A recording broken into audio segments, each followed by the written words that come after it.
Gloria a Dios. Aleluya. En el día de hoy vamos a estar predicando bajo el tema Padre, sacerdote y guerrero. ¿Cuál es el tema de la predica de hoy? Padre, sacerdote y guerrero. Y vamos a estar buscando en la palabra del Señor en el libro de Deuteronomio, capítulo 6, del verso 4 en adelante. Cuando lo tengan me pueden decir amén.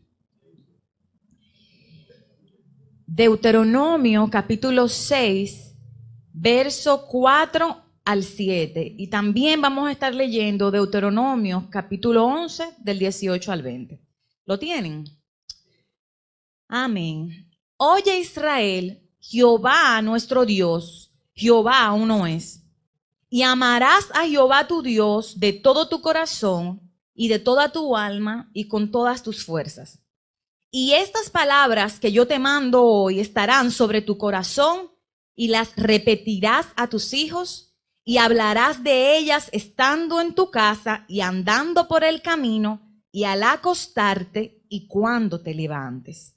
Deuteronomio 11, verso 18 al 20.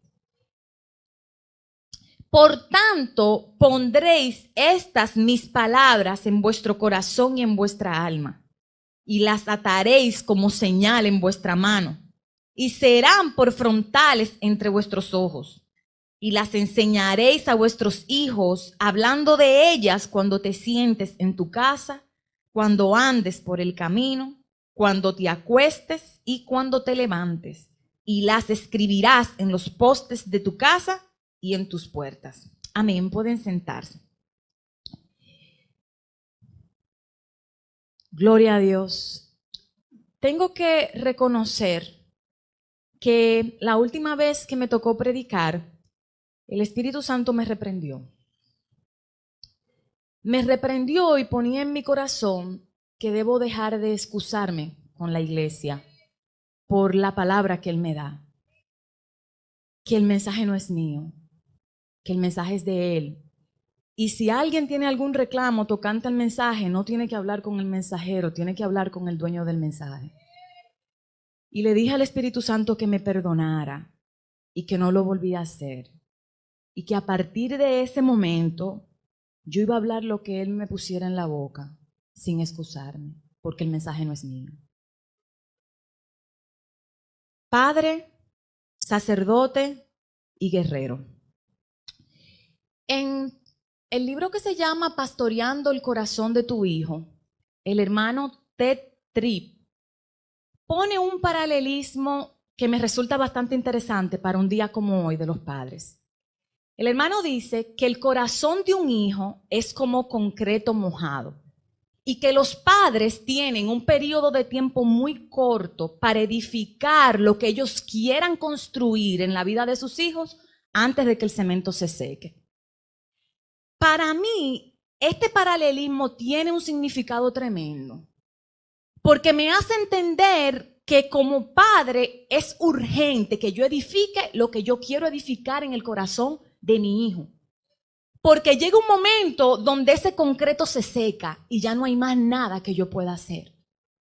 Imagínese, cuando un edificio ya está construido, para usted moldear o cambiar ese edificio, hay que utilizar una mandarria, ¿sí o sí? Porque luego que el corazón del hijo se endurece, no se puede moldear sin destruir, sin lacerar y sin golpear. Entonces, este hermano plantea que es más fácil tú formar el corazón de tu hijo cuando el cemento todavía está mojado. Esto de padre, sacerdote y guerrero ha bendecido mi corazón y yo espero que bendiga la vida de cada padre que me escucha. Los padres están llamados a ser la mayor influencia en la vida de los hijos. Dios establece al padre y a la madre como los guías del hijo, de la herencia que Él le da. Sin embargo, con frecuencia los padres no son la mayor influencia en la vida de los hijos, sino que esta influencia o por esta influencia la sociedad y el mundo compiten. Y de repente tú te encuentras con hijos que escuchan a cualquier youtuber más que lo que escuchan a su papá y a su mamá. O te encuentras con hijos que escuchan a un amigo, a un compañero, a quien sea, y le prestan más atención que la atención que le prestan a su papá y a su mamá. ¿Por qué? En ocasiones esto se debe a la falta de coherencia de los padres entre las cosas que le enseñan a los hijos y las cosas que ellos viven, pero otras veces también se debe a la falta de dedicación y de inversión consciente de tiempo, esfuerzo y recurso para yo ganar influencia en la vida de mi hijo. La paternidad bíblica conlleva consigo un llamado. Sin embargo, el egoísmo de la sociedad de hoy, que dicho sea de paso, es adorado y es idolatrado, trata de quitar de la mente y del corazón de los padres ese llamado de Dios para la paternidad. Por ejemplo, un padre, un hombre que tiene como prioridad a su esposa y a sus hijos antes que el desarrollo personal y el trabajo, es un hombre que se convierte en un objeto de burla. Si, por ejemplo, hay una fiesta con los compañeros de trabajo y ellos se van a beber, pero ese hombre dice, no, mira la hora que es, son las 10, yo no he visto a mi hijo hoy, yo no he visto a mi esposa hoy, yo me voy para mi casa. Ese hombre que está haciendo lo correcto, que es poner en primer lugar su familia, se convierte en objeto de burla de los demás hombres. Porque esos otros hombres han entendido que lo que importa es ellos, guiados por ese egoísmo, por ese culto al yo que impera en el siglo XXI. Hoy, con la ayuda del Señor, yo quisiera ir con ustedes a través de la Escritura definiendo el rol de padre, el rol de sacerdote y el rol de guerrero al cual Dios llama a los varones. El rol de padre. Si nosotros analizamos los versículos que leímos en el principio, dice la palabra del Señor que Dios manda a Israel y a los hombres de Israel a que enseñen y repitan la palabra de Dios a sus hijos. Pero no lo dice como que cuando vayan a la iglesia el domingo y la predicadora dé un versículo, abre el versículo, ese versículo tú lo vas a escuchar y bueno, vas a volver a escuchar la palabra la próxima semana. No. En lo que nosotros leímos al principio, la palabra del Señor dice que Dios le da un mandato a los padres. Y le dice, las tienes que repetirle a tus hijos mis mandamientos y hablarle de ello estando en tu casa, andando por el camino, al acostarte, cuando te sientes, cuando te levantes. Esto me habla a mí, hermano, de que obtener influencia sobre los hijos es una tarea constante y ardua. De sembrar la palabra, de sembrar la instrucción, de no cansarse, de repetir hasta que el niño lo asimile. Sin embargo, muchos padres de hoy hemos asumido este mandato con mucha liviandad.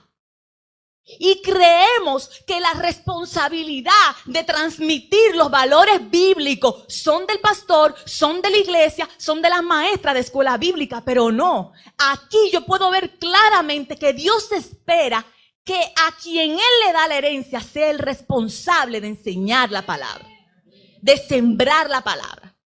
Y si usted lee estos versículos con detenimiento, se va a dar cuenta que el Señor está hablando en modo imperativo. No es que si tú tienes tiempo del trabajo, no es que si tú no estás muy ocupado, no es que si tú estás cansado, no. Pase lo que pase, al levantarte, al acostarte, al sentarte, al caminar, repítele la palabra de Dios a tus hijos. Dios nunca nos pide algo que nosotros no podamos hacer, hermano. Si Él nos está mandando y está mandando a los varones a hacer esto, es porque ellos pueden. Porque ya Él depositó el recurso en esos padres para guiar y sembrar la palabra en esa herencia que Él les entregó. Es increíble que en la era de las comunicaciones es que menos la gente habla. Años atrás, tú salías de tu casa y se enteraban de ti cuando tú volvías. Yo recuerdo estando pequeña la época del Viper, cuando mi papá tenía un Viper. Eso era una cosa grande porque cuando eso todavía los teléfonos no estaban tan de moda, pero el Viper como que te indicaba y luego tú tenías que ir a un teléfono residencial y tú llamabas. O sea, era un proceso para la comunicación. Hermano, pero en el día de hoy tú puedes estar en la China, en Pekín, y con el internet tú te comunicas. Sin embargo, yo puedo notar que en la era de las comunicaciones es que menos comunicación interpersonal hay, principalmente en el seno de la familia. Esto de repítele a tus hijos mi palabra cuando te sientes, cuando te acuestes, cuando te levantes, me habla de que debe de haber una intención consciente de yo transmitirle esos principios bíblicos a mi hijo. Pero yo he identificado que esto se ha convertido en un problema en el seno de la familia. Y en muchos hogares, incluso hogares cristianos, en los espacios donde se pudiera conversar acerca de los valores de la vida, todos los miembros de la familia están en esto. Hogares cristianos donde ni siquiera para comer se guarda el teléfono. Porque el papá, la mamá y mucho más los hijos necesitan estar constantemente conectados a las redes sociales. En la era de la comunicación, los padres no hablan y no se comunican con sus hijos. Y como no hay una comunicación verdadera con los hijos, no pueden llegarle al corazón ni identificar lo que hay ahí. De la abundancia del corazón habla la boca. Padre, cuando tú observas y te detienes a comunicarte con tu hijo conscientemente para saber qué hay allí, tú te vas a dar cuenta de lo que hay en ese corazón. Porque al niño se le va a salir. En un momento determinado, si hay una inclinación errada que hay que corregir, es el deber del padre levantarse y decir, hijo, no, las cosas no son así. Escrito está que las cosas son de esta manera. Pero ¿cómo será posible que se dé el escenario para esta instrucción bíblica si los padres de hoy no se detienen en este trajín tan agitado de vida? Si los padres de hoy no guardan las tablets, los celulares y apagan el wifi, vamos a hablar los temas que se tienen que tratar en esta casa. En inglés hay una frase que se llama the elephant in the room. Y eso se refiere, el elefante en la sala. Y lo que quiere decir más o menos es cuando hay un tema o un problema que se tiene que resolver, pero todo el mundo le pasa por el lado y lo evade. Eso es lo que quiere decir más o menos esta frase.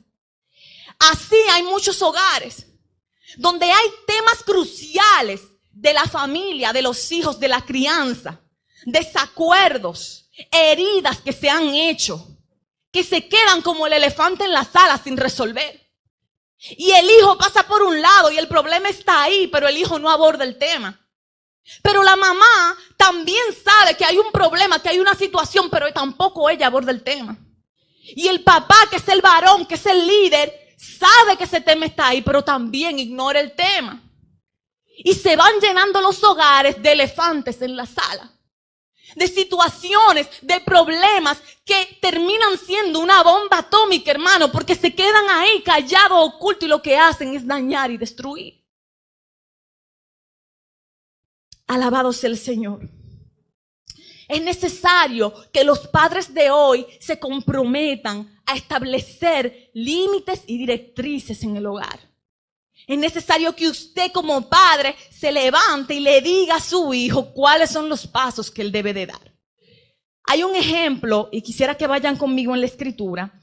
Se encuentra en Proverbios capítulo 4, de algo que el Señor ponía en mi corazón en este sentido. Y es el ejemplo de David con Salomón. Vamos a estar leyendo del versículo 1 al verso 4. Dice así: oigan, hijos, la enseñanza de un padre, y estén atentos para que conozcan cordura, porque les doy buena enseñanza, no desamparen mi ley. Porque yo también fui hijo de mi padre, delicado y único delante de mi madre, y él me enseñaba y me decía: retenga tu corazón mis razones, guarda mis mandamientos y vivirás. Si usted sigue leyendo el capítulo 4 hasta el verso 27, usted se va a dar cuenta de que Salomón está diciéndole a sus hijos lo que David, su padre, le decía a él. Pero si usted lee el capítulo 1, el capítulo 2 y el capítulo 3 de Proverbios, usted se va a dar cuenta la riqueza de ese consejo que David le daba a Salomón. Y Salomón dice, mis hijos, yo también fui hijo de mi papá. Porque a veces los hijos se creen como que su papá no fueron hijos. Y mi abuela decía, cuando tú ibas, 25 veces ya yo había vuelto. O sea, a veces el hijo cree que se la está comiendo con alguna travesura que está haciendo, pero el papá sabe cuál es la travesura porque el papá se la hacía a su papá. Entonces Salomón está escuchando el consejo de David. Y Salomón le está diciendo a sus hijos, mis hijos, yo fui hijo de mi papá también. Aprendan cordura y escuchen mi consejo. Pero lo que quiero resaltar con este proverbio es cómo David cumplía esto que leímos en Deuteronomio. Parece que David y Salomón tenían espacio donde ellos se separaban para hablar, para conversar de la vida.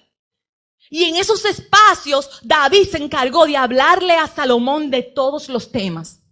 Cuando usted lee los proverbios, usted se va a dar cuenta que David le hablaba a Salomón de sexo. David le hablaba a Salomón de adulterio. David le hablaba a Salomón de la sabiduría, del valor de la sabiduría. David le hablaba a Salomón de no andar por la vereda de los impíos. Lea el capítulo 4 de Proverbio entero y usted se va a dar cuenta todos los consejos de vida que David le daba a Salomón. Y David le insistía a su hijo y le decía, hijo mío, guarda esto y vivirás. Guarda esto y tu senda. En el verso 13 me parece que es, él dice, la senda de los justos es como la luz de la aurora que va en aumento hasta que el día es perfecto. Mas la senda de los malos perecerá. Y era constante David ahí sembrando el consejo en el corazón de Salomón. Entonces no es de extrañar que cuando Dios le da la oportunidad a Salomón de elegir algo, ¿qué elige Salomón? Sabiduría. ¿Pero por qué elige Salomón sabiduría? Porque su papá lo instruyó y le enseñó el valor de la sabiduría. Trayendo esto a nuestra vida práctica, yo puedo aprender o puedo ver que mientras más yo les repita a mis hijos la palabra de Dios, ellos van a ir asumiendo los principios de Dios como lo único verdadero y garante. Mientras más yo le enseñe, yo le muestre, yo le insista en enseñarle los principios del Señor, ellos van a ir comprendiendo, ellos van a ir asimilando y va a llegar un momento donde van a terminar amándola. Pero hermano, debe haber ese constante enseñar y ese constante instruir sin cansarse. David le enseñaba a Salomón y Salomón le enseñaba a sus hijos.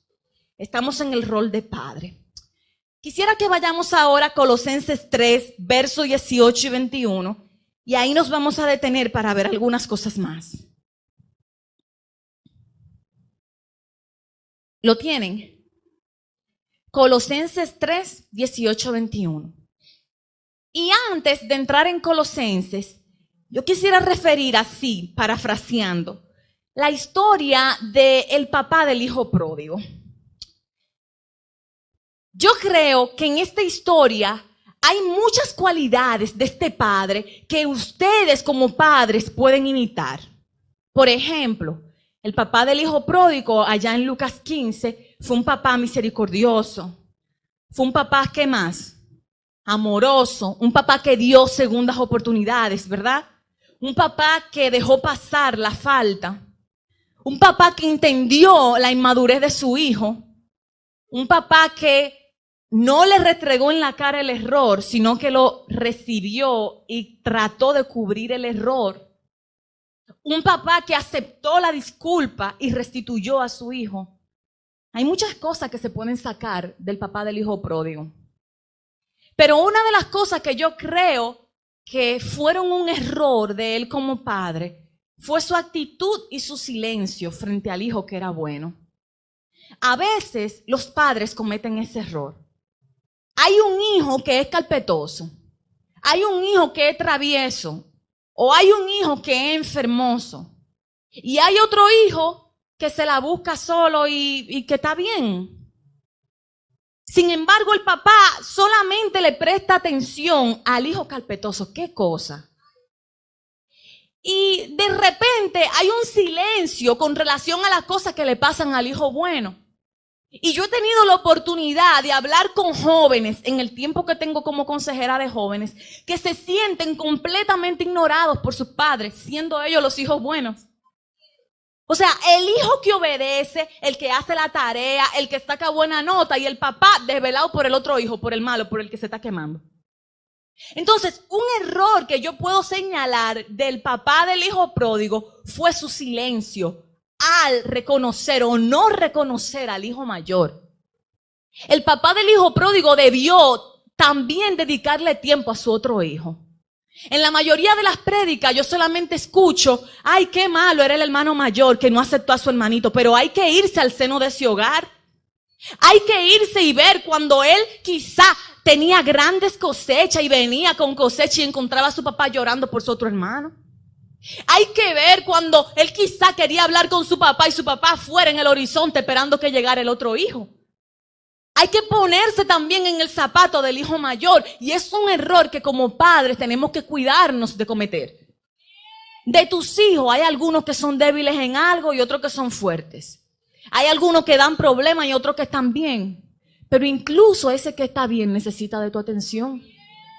Incluso ese que es sobresaliente necesita de un espacio tú y él para tú sembrarle el consejo y la palabra. Aunque él esté bien. En Colosenses 3, verso 18, nos habla la escritura de los deberes sociales de la nueva vida. Y dice, casadas estén sujetas a sus maridos como conviene en el Señor. Maridos, amen a sus mujeres y no sean ásperos con ellas. Hijos, obedezcan a sus padres en todo, porque esto le agrada al Señor. Y padres, no exasperen a vuestros hijos para que no se desalienten. La primera parte del deber de las casadas, el deber de los maridos y el deber de los hijos es muy común. Pero yo he escuchado pocas veces hablar de esta última parte del capítulo 3 de Colosenses, donde dice, padres, no exasperen a vuestros hijos para que no se desalienten. Exasperar significa dar motivo de enojo grande.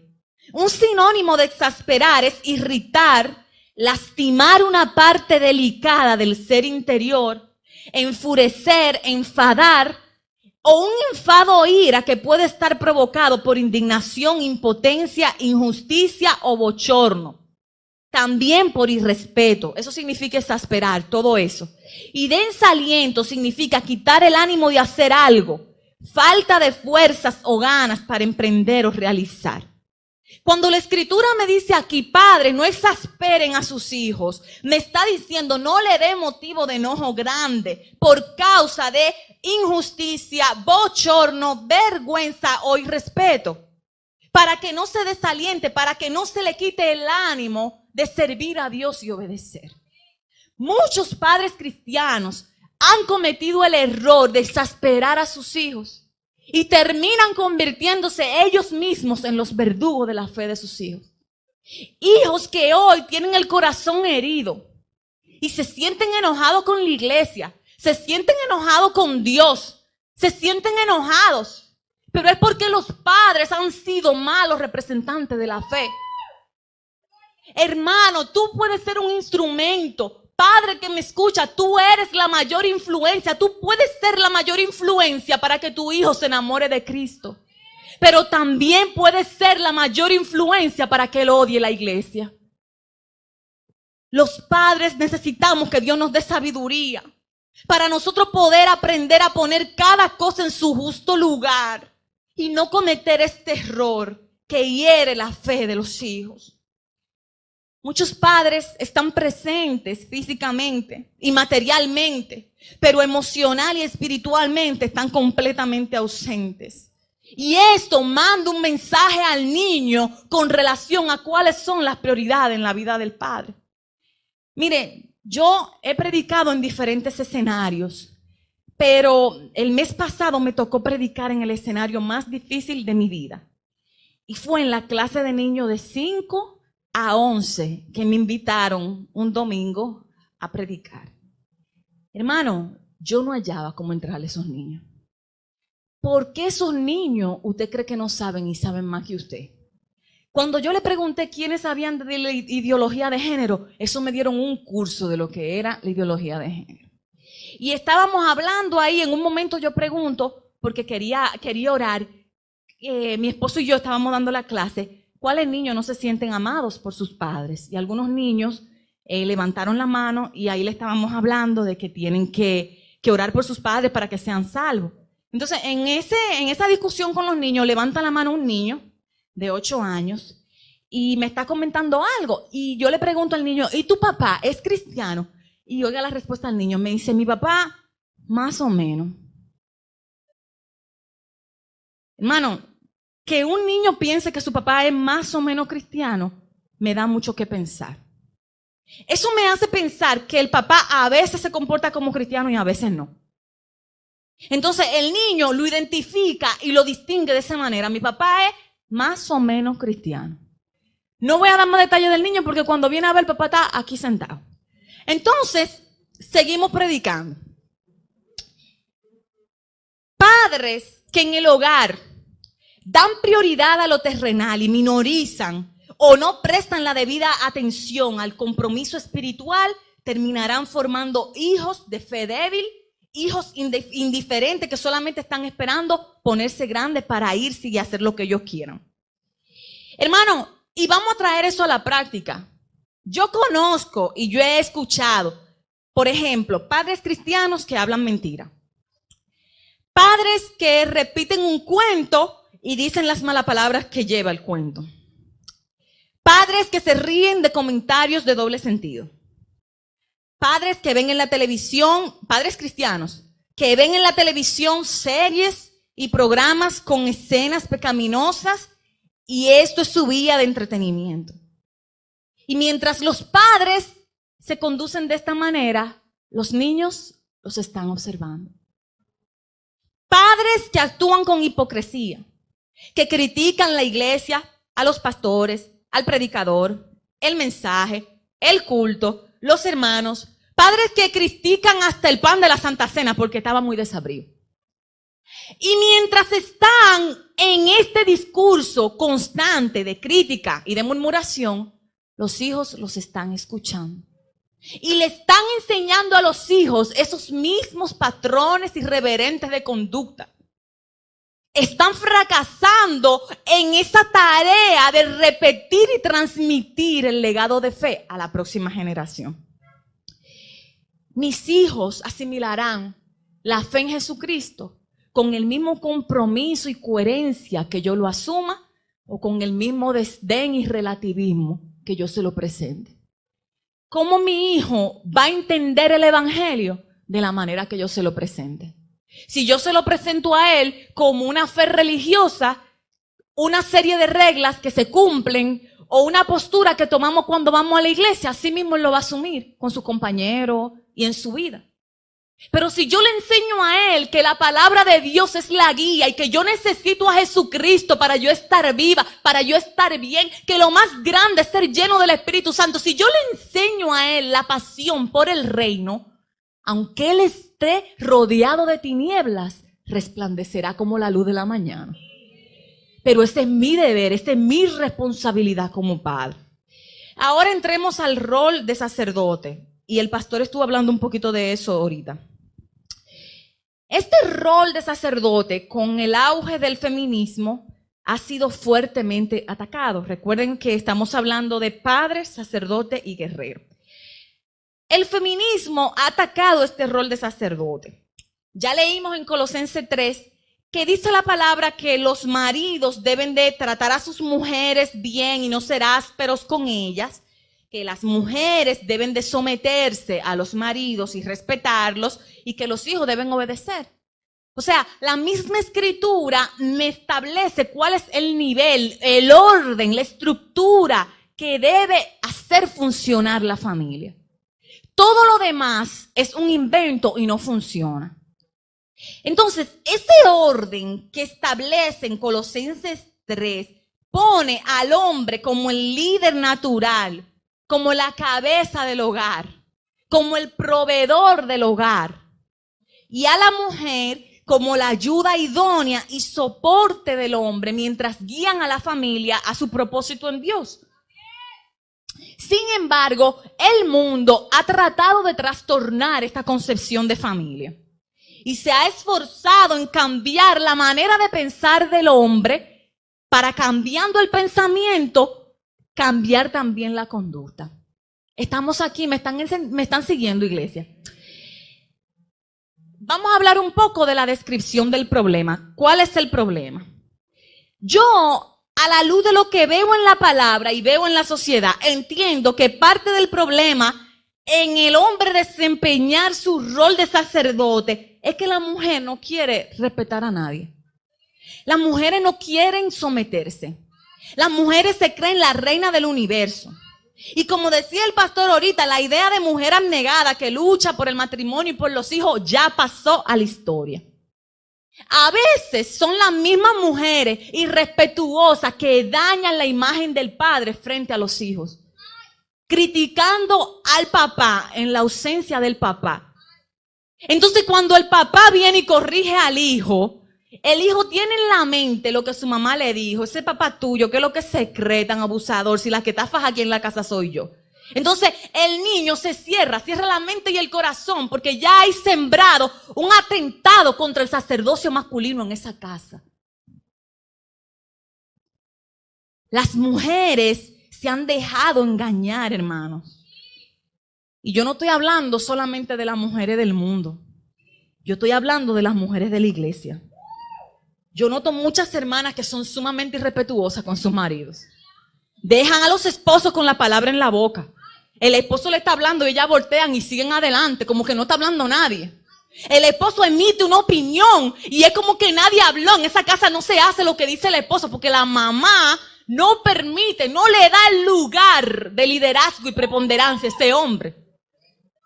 Aquí, dentro de la iglesia, me encantó algo que escribió el otro día el pastor Molina. Porque el pastor Molina dice cosas que nada más le lucen decirla a él, que si la digo yo, no me lucen. Y él decía que este feminismo ha permeado la iglesia y señalaba la doctrina del empoderamiento. Y él decía, mujeres empoderadas, pastoras empoderadas. Esto que está famoso, que todos los congresos de mujeres se llaman empoderadas. Okay.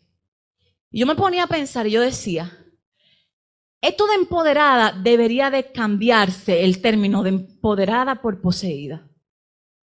Porque yo creo que las mujeres empoderadas, fuera del patrón bíblico, lo que están es poseídas por un espíritu de error. Que las hace destruir con sus propias manos, cual mujeres necias, el hogar que Dios les entrega. Amadas hermanas, esto es una trampa porque para lograr esto del feminismo, Satanás levanta íconos. Íconos con un éxito proyectado de manera ficticia. Íconos de mujeres que son emprendedoras, de mujeres que alcanzan la luna, pero no admiten un escrutinio de su realidad, no lo admiten. Cuando tú vas al seno de su hogar, son unas mujeres frustradas, son mujeres divorciadas. Y pensando en esto, yo me puse a investigar de los precursores de la ideología de género, de los precursores de la ideología de género. Y encontré en medio de esta investigación que la mayoría de los precursores de la ideología de género terminaron en suicidio o internos en un psiquiátrico.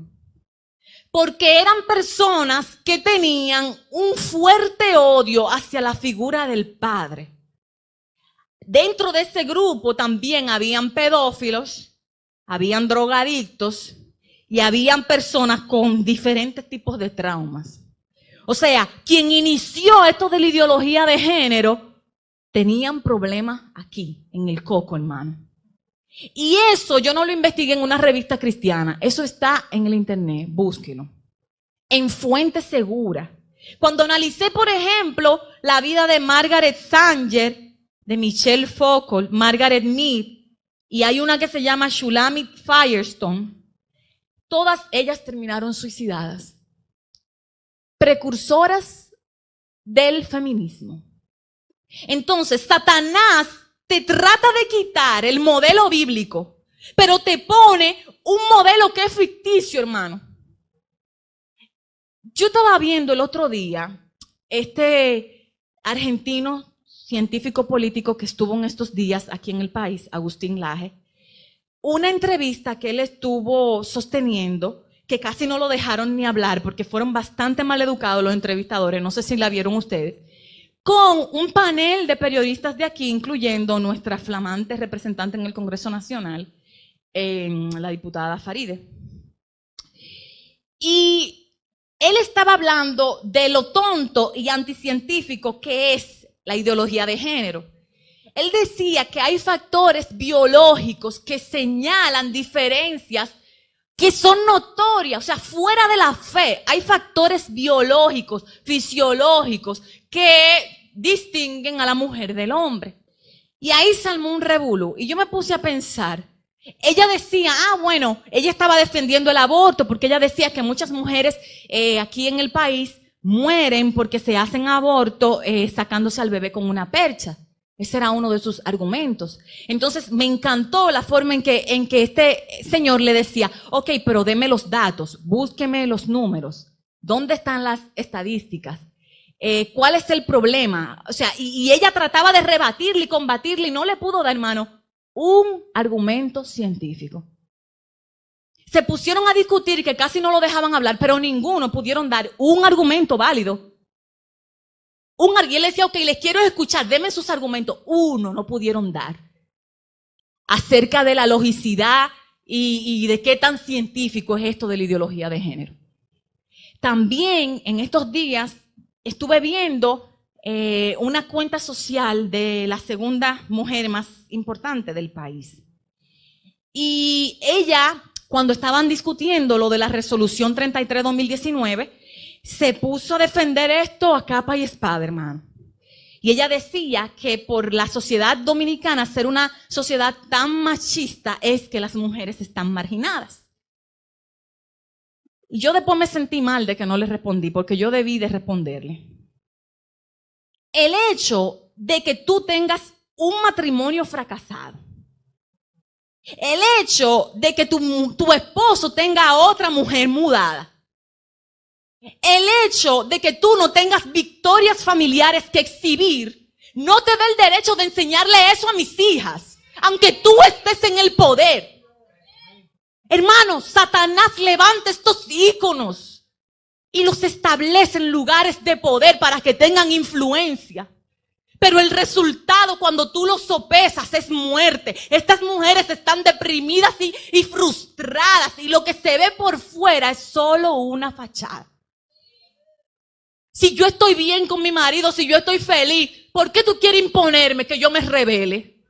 ¿Por qué tú quieres imponerme que yo me empodere? No, yo como mujer sabia tengo que apoyar el sacerdocio masculino, porque así fue que Dios lo estableció. El sacerdocio masculino.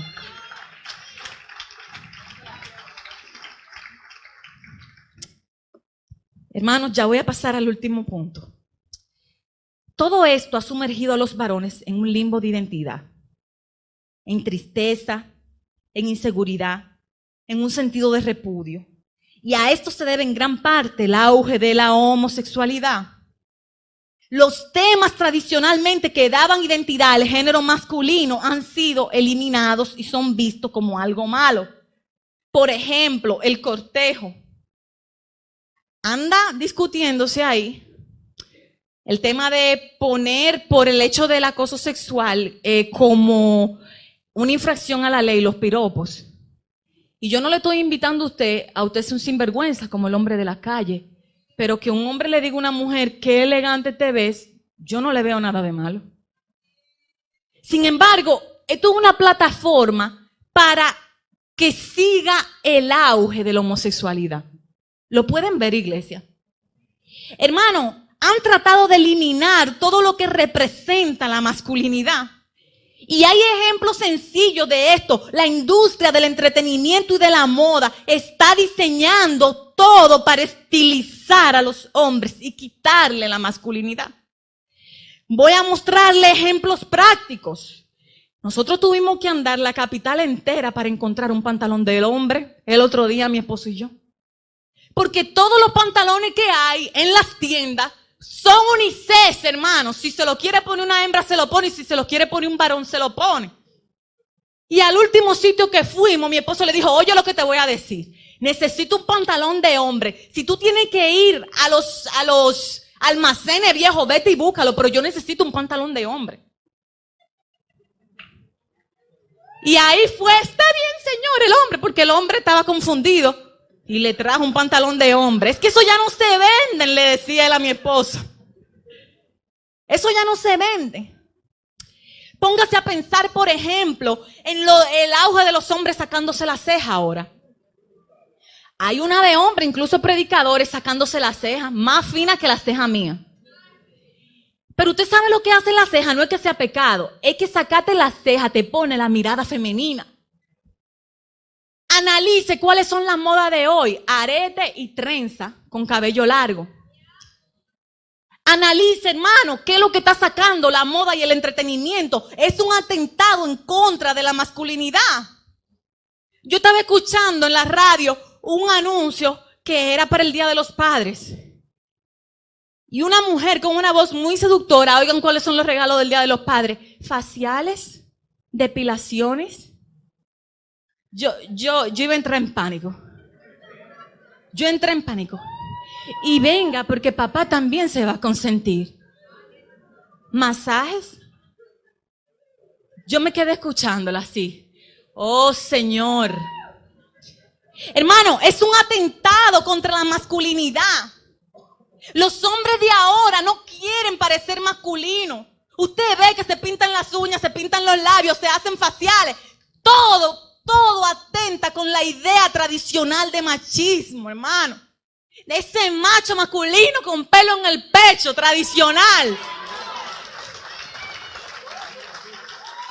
Hermano, yo no tengo nada en contra de la higiene, no me malinterprete. Pero lo que pasa es que la sociedad de hoy está computada y le ha metido al hombre en la cabeza que las mujeres son mejor que los hombres. Entonces ahora hay un grupo de hombres que no tienen identidad, que quieren convertirse en mujeres. Ese es el problema.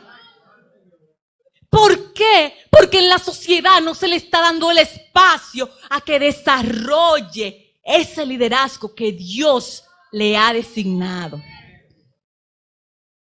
Amados hermanos, yo creo que esto tiene que cambiar. Y que se tienen que levantar padres en los hogares que le enseñen estas cosas a sus hijos. Hermanos, esto ha provocado una crisis en el género masculino. Y esa crisis es más seria de lo que nosotros pensamos. Eso está llegando ahora a la República Dominicana, pero eso es una plataforma que tiene años construyéndose. Esta idea de que las mujeres son mejores es una cuestión desde la concepción. Yo recuerdo cuando yo estaba embarazada y supe que mi hijo era varón. Pero habían hermanos que tenían la cachaza de decirme, ay hombre, no te preocupes que Dios te va a dar tu hembra.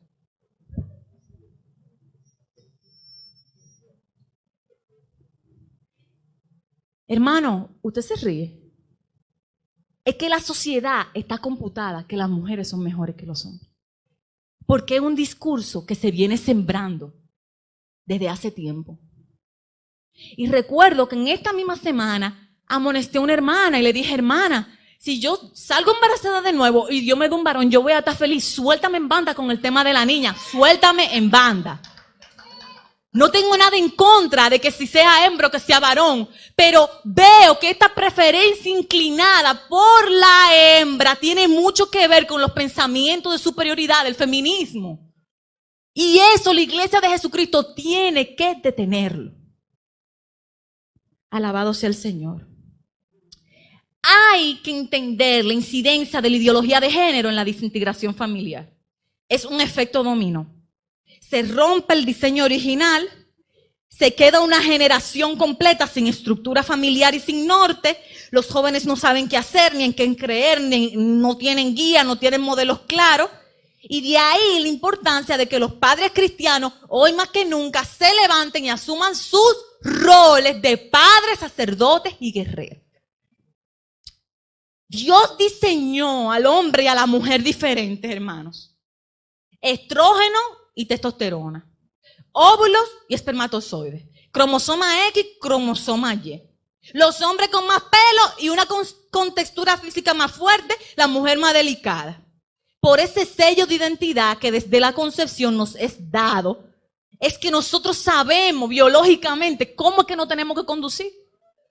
Hermano, cuando nace una niña, los ademanes y la gracia de la niña es distinta al del niño. Cuando los niños están chiquitos, que no han visto la televisión, que no han escuchado todo estos disparates, los niños, naturalmente, los varones se comportan con más agresividad.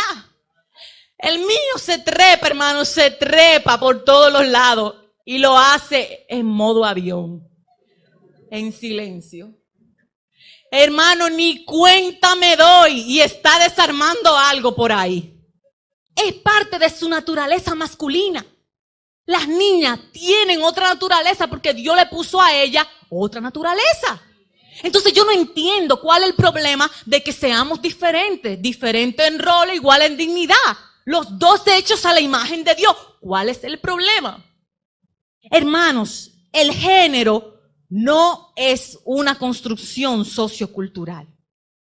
El género es una marca de distinción divina que Dios nos pone para definirnos desde que somos embriones.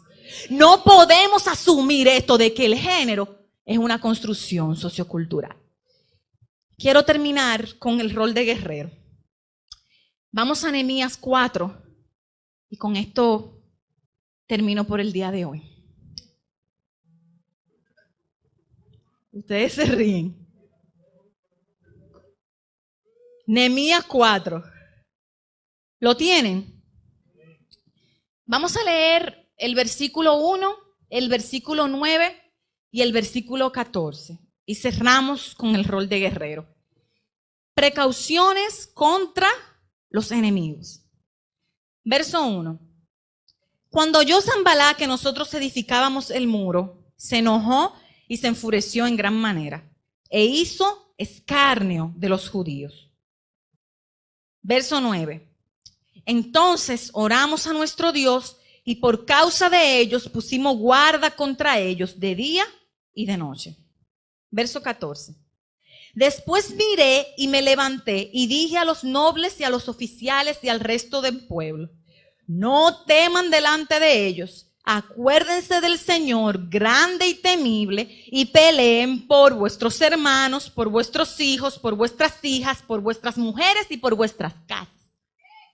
Estos 3 versos resumen lo que pasó allí. El pueblo empezó a edificar un muro alrededor de la ciudad. Se levantaron enemigos que querían detener la obra y Nehemías viene con esta palabra de parte del Señor, recordándole a los padres que se acuerden del Señor fuerte y valiente y que peleen por sus hijos, por sus mujeres y por sus casas. Esto es útil para hoy. Porque mientras tú, padre que me escuchas, estás intentando construir muros de protección alrededor de tu familia, hay enemigos que se levantan para burlarse de ti.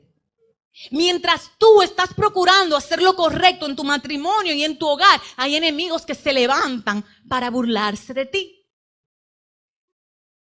Pero esta recomendación de Nehemías de que no temas y pelees por tus hijos, por tus hijas, por tu mujer y por tu casa, tiene utilidad para hoy. Aparte de padre y sacerdote, Dios te llama a ser guerrero. Guerrero, ¿por qué? Porque hay una lucha espiritual que se refleja en el mundo material.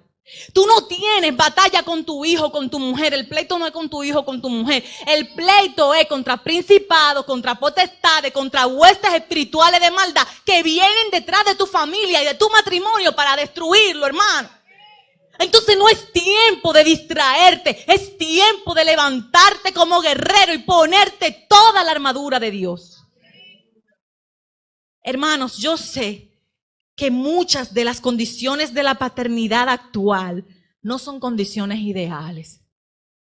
Yo fuera una predicadora irrealista si yo creyera que todo el que me escucha tiene un matrimonio feliz compuesto por mamá y papá de un solo matrimonio esos hijos. No. La vida sin Dios produce cosas complicadas. Produce que un padre tenga hijos de 3 mujeres diferentes. Produce que una madre, se fue y los hijos se quedaron con el papá y con la abuela, por ejemplo. O sea, la vida sin Dios produce condiciones que no son ideales para la paternidad. Pero hay una buena noticia. La buena noticia es que para eso ha venido el Hijo de Dios, para deshacer las obras del diablo. Y que no importa cuál sea tu condición, si Dios te ha permitido hoy ser padre, aunque sea en medio de una condición complicada, Él te da la unción que te capacita para tú hacerlo bien para su gloria. Hermanos, si algún padre que me escucha ha errado en su rol de padre, de sacerdote y de guerrero, por falta de modelo, por temor, por indiferencia o por trauma de la propia infancia, porque muchos papás no saben cómo ser papá porque no tuvieron buenos papás o simplemente porque no tuvieron papás. Entonces, si ese es tu caso, yo te quiero decir que Dios es el mejor modelo de padre. Si tú quieres saber lo que es un buen padre, tú tienes que ver el modelo de paternidad de Dios. Dios nos corrige cuando tiene que corregirnos. Nos ama, nos provee, nos alienta. Cuando tiene que darnos nuestra pela, no la da. Hermano, el mejor modelo de padre es Dios. Si tú necesitas un modelo y en tu vida no has tenido un buen modelo, mira la cruz. Mira el modelo que Él nos dejó. En esta mañana, el Señor ha puesto esto en mi corazón porque creo firmemente que Satanás está ensañado con los varones. Y creo que está ensañado con los varones porque los varones tienen la imagen de Dios y también son los que tienen el poder para pisarle la cabeza. Él le dijo, te voy a herir. ¿Se acuerdan? Porque oigan, el pensamiento feminista empezó en el Edén, en el jardín del Edén fue que empezó. Cuando Eva se sublevó, Adán le tenía que decir, usted se está volviendo loca, cómase su manzana usted sola, su fruto usted sola, haga lo que le dé su gana, yo voy a hacer lo que Dios me diga. ¿Eso es sacerdote? ¿Eso es sacerdote? El sacerdote no es un concurso de simpatía. Hay ocasiones donde el sacerdote tiene que poner postura en el hogar que no le van a gustar ni a los hijos ni a la mujer. Pero él es el que tiene la responsabilidad frente a Dios. Hay mujeres que le cortan el agua y la luz a los maridos si los maridos no hacen lo que ellas le sugieren. Aunque lo que ella le esté sugiriendo sea pecado o sea injusto. Yo le doy gracias a Dios que me permitió casarme con un hombre que está demasiado claro con este rol de sacerdote. Sí, a la predicadora, el hermano Emmanuel le dice, usted está equivocada, hermana.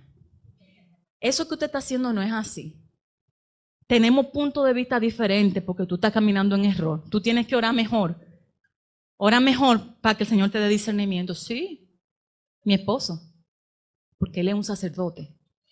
Porque Él tiene la responsabilidad, no es frente a mí, no, es frente a Dios. De nuestros hijos y del hogar. Hermano, varón que me escuchas, es hora de levantar el sacerdocio caído. Levántate como padre, como sacerdote y levántate como guerrero. Que esos recursos de Dios están disponibles para ti. Yo escucho hermanos que hablan de lo mal que está el mundo, como que el mal va a llegar a sus casas. No, hermano. El Señor preservará tu casa si tú levantas un altar de adoración a Él y te comprometes con instruir a esos hijos. No. El mal no tocará tu casa. Así como pasó con Noé, yo no sé de las otras gente, pero yo voy a construir una arca de instrucción de la palabra para mis hijos, para que ellos sean preservados del juicio. Varón que me escuchas, levántate como padre, como sacerdote o como guerrero.